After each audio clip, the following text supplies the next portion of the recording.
কোনো মুসলমান ব্যক্তি যদি কয় জাদু আমি বিশ্বাস করি না বা জাদু বলতে কিচ্ছু নাই, তাহলে তার ইমানের মধ্যে বিরাট সমস্যা আইব।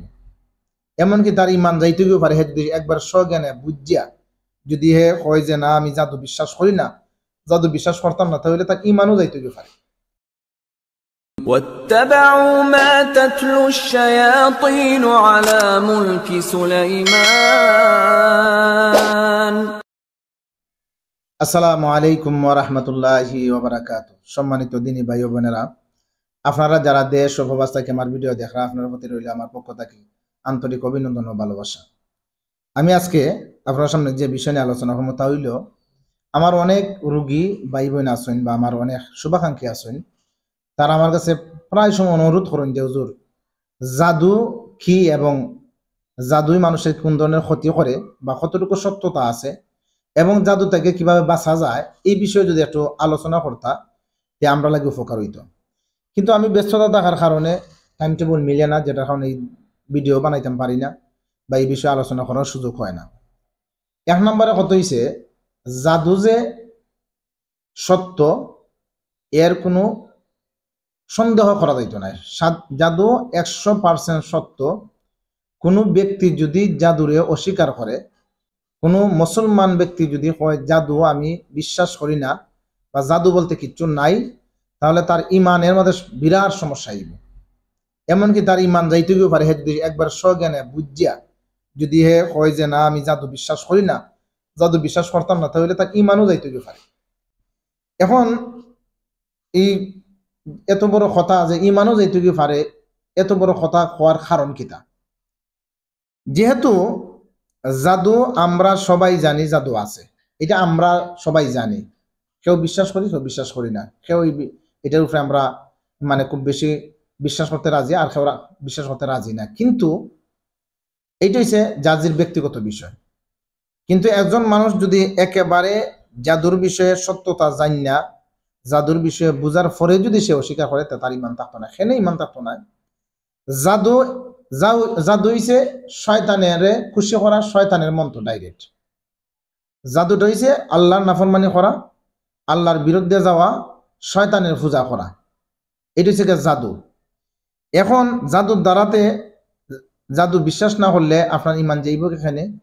এইটার অর্থটা হইছে, এটা আমি বিজ্ঞ কয়েকজন আলিমের লগে কয়েকজন আলিমের সাথে একবার এই বিষয় নিয়ে আলোচনা করছি যে হুজুর, যদি কোনো ব্যক্তি একেবারে বুঝা যায় না, বালা করে রিসার্চ কইরা জাদুর বিষয়ে দেখার পরে যদি সে অস্বীকার যায়, তাহলে তার ইমান আমার দৃষ্টিতে লাগে যাইব কি। আপনারা কি তখন আলিমুল্লামাও কইছেন যে ঠিক আছে, সে যদি এই জাদু বিষয়ে পরিপূর্ণ জ্ঞান রাখে বা বুঝতে পারে জাদু কি, জাদু কই থেকে আইলো, জাদুর যে প্রমাণ কিতা, এইটার পরে যদি সে বুঝার পরে যদি সে অবিশ্বাস করে, তাহলে ইমান যাইব কি। কেন ইমান যাইব কি?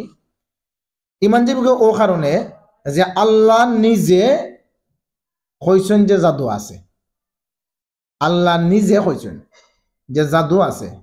ফালাম্মা আনকু ক্বালা মূসা মা জিতুম বিস-সিহর, মানে সিহর যেটারে জাদু, আল্লাহ নিজে কোরআন শরীফের ভিতরে কইছেন। আল্লাহ নিজে এই জাদু থেকে বাঁচার লাগে আল্লাহ মানুষের কইছেন যে জাদু থেকে বাঁচতে চাইলে, জিনের অতিষ্ঠ থেকে বাঁচতে চাইলে, মানুষের অতিষ্ঠ থেকে বাঁচতে চাইলে তোমরা নাচ এবং ফালাক পড়ো এবং এটার আমল করো। এটা হচ্ছে আল্লাহর মুখের কথা।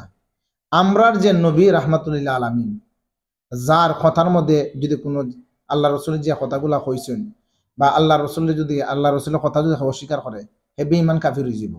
আল্লাহর কথা যদি অস্বীকার করে, হে বেঈমান কাফির হয়ে যাব। আল্লাহ নিজে কইছেন জাদু আছে, জাদু বিষয়ে আল্লাহ আলোচনা করলা। আমরা নবী রাহমাতুল্লিল আলামিন, যার ইশারায় চাঁদ 2 টুকরো হয়ে যায়, যার ইশারা যা মনে চাইতো যদি আল্লাহ আছে, যা চাইতো তা পাইতা। আমরা সেই নবী রাহমাতুল্লিল আলামিন যে সৃষ্টি জগতের রহমত, উনারে ফোন তো জাদু করা হয়েছে। আল্লাহ রসুল রে ফোন তো জাদু করা হয়েছে। জাদু কইরা, জাদুর মাধ্যমে আল্লাহ রসুলকে 6 মাস মানসিকভাবে শারীরিকভাবে তাইটা কষ্ট দেওয়া হয়েছে। আল্লাহ রসুলের যে জাদু করা হয়েছে, পৃথিবীর মধ্যে এমন কোনো আলিম নাই, দুনিয়ার মধ্যে এমন কোনো আলিম নাই হ্যাঁ অস্বীকার করতো যে না আল্লাহ রসুলের জাদু করা হয়েছে না। কারণ আল্লাহ রসুলের জাদু করা হইলা, আল্লাহ রসুল জাদুগ্রস্ত হইলা, আল্লাহ রাসুল এই জাদুর কারণে শারীরিক এবং মানসিকভাবে কষ্ট করলা। আর আল্লাহর রাসুল রে আমরা আর নবীরই জাদু থেকে বাঁচানির লাগি আল্লাহ পাক রব্বুল আলামিন শিফা হিসেবে সূরা নাস আর ফালাক পাঠাইছেন এবং সূরা নাস এবং ফালাকের মাধ্যমে আল্লাহ রাসূল চিকিৎসা করিয়া তাই সুস্থ হয়েছেন। এখন জাদুর বিষয়টা তো একবার ক্লিয়ার, আল্লাহ যে জায়গা হয়েছেন যে জাদু আছে, রসুলের যে জায়গা হয়েছেন জাদু আছে, আর আল্লাহর নবী রাহমাতুল্লিল আলামিনের মতো ব্যক্তি যদি জাদুগ্রস্ত হইতে পারে, আপনি আর আমি কিতা? এই জন্য যদি এই হাদিস কুরআন জানার পরেও যদি কোনো ব্যক্তি হয় যে না আমি জাদু বিশ্বাস করি না, তাহলে সে আল্লাহর কথা অস্বীকার করলো। যদি আমি জাদু বিশ্বাস করি না, তাহলে রসুলের কথা বিশ্বাস করলো। আর আল্লাহ এবং রসুলের কথা যদি বিশ্বাস করে সে বেঈমান কাফির মুরতাদ হয়ে যায়। এই কারণে জাদু সত্য। জাদু কি? জাদু হয়েছে গিয়া শয়তানের মন্ত্র, শয়তানকে খুশি করা।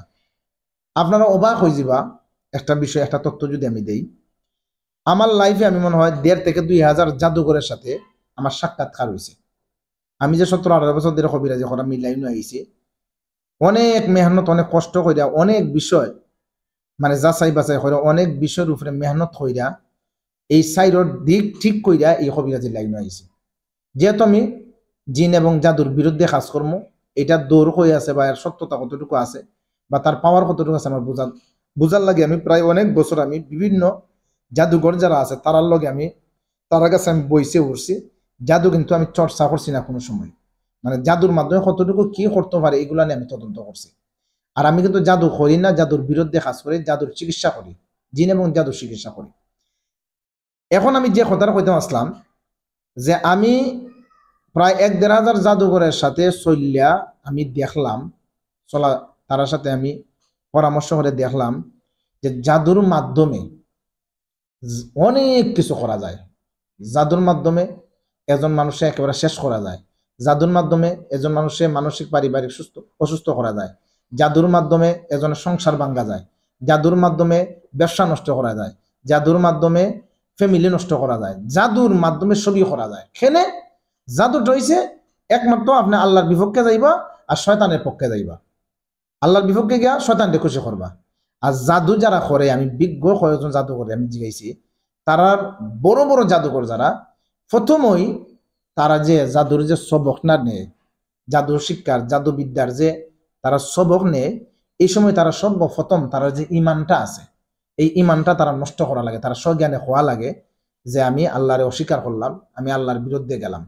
এবং আপনারা অবাক হয়ে যাবা, এমনও আমার তথ্য দিছেন অনেকে যে জাদুর বিদ্যার চর্চা করার লগে লগে যখন সে সবক নিব, তখন সে একাধিকবার প্রায় কয়েকদিন সকালে সূর্য যখন উঠে সূর্যের দিকে ফিরে আসে পেশাব করা লাগে। তার লজ্জাস্থান দিয়া সূর্যের দিকে ফিরে পেশাব কইরা ওই লজ্জাস্থানের মাধ্যমে পেশাব কইরা তার কপালের মধ্যে ফালানি লাগে। আর ও কপালেদের পেশাব করার পরে তার মুখে দিয়ে বাইয়া দেওয়া খাওয়া লাগে। মানে এত জঘন্য, মানে জাদু এক কতই আল্লাহর বিরুদ্ধে যত যাইবা শয়তান যত খুশি করা যায়। এই জন্য জাদু অস্বীকার করার কোনো সুযোগ নাই। যদি কোনো ব্যক্তি মানুষের জাদু নাই, সে আসলে সঠিক না। এবং যদি কোনো মানুষ হয় যে জাদু হইরা কেউ কিছু করা যায় না, এটাও সঠিক নাই। জাদু আছে, একবারে নিশ্চিত, একবারে 100% সত্য, এর কোনো মানে সন্দেহের কোনো অবকাশ নাই। এই জন্য আমরা জাদু তাইকে বাঁচার লাগে এবং জাদুর লক্ষণীয় কিতা, জাদু করলে পরে আপনার লক্ষণগুলা কিতা আমরা অন্য ভিডিওর মধ্যে কইয়া দিব। আপনারা ভিডিও দেখার চেষ্টা করব। আরো বিভিন্ন ধরনের তথ্য এবং এই বিষয়ে আলোচনা হইব ইনশাআল্লাহ।